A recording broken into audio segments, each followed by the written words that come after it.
నైరుతి బంగాళాఖాతంలో తీవ్ర వాయుగుండం కొనసాగుతోంది. ఇది శుక్రవారం ఉదయంలోగా తుఫానుగా బలపడుతుందని భారత వాతావరణ విభాగం తొలుత అంచనా వేసింది. కానీ సముద్రంలో పరిస్థితులు అనుకూలించకపోవడంతో బలపడలేదని వాతావరణ నిపుణులు చెబుతున్నారు. దీంతో ఏపీకి తుఫాను ముప్పు తప్పినట్టయింది.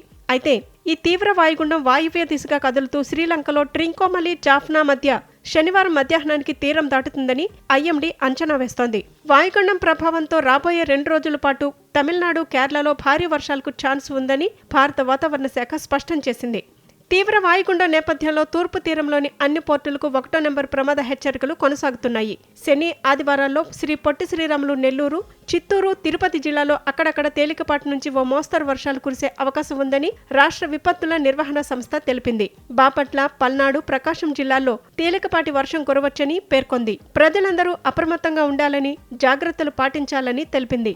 మరోవైపు ఏపీలో చలి తీవ్రత పెరుగుతోంది. తీవ్రమైన పొగమంచు కమ్మేయటంతో ప్రజలు అవస్థలు పడుతున్నారు.